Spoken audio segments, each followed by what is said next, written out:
Sampurasun para wargi wilujeng tepang deui sareng Ua Oce dina beja kabungahan. Saur dawuhan Gusti, salilana sing saruka bungah ngahiji jeung Gusti.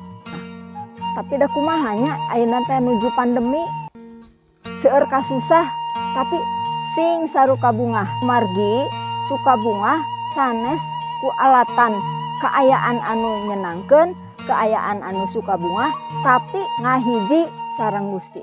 Ku jalaran urang ngahiji sareng Gusti, urang tiasa suka bungah ku margi Gusti anu maparin kasuka bungahan ka urang. Sanes asal ti urang tapi asal ti Gusti anu murbeng alam. Hatur nuhun, Gusti ngaberkahan.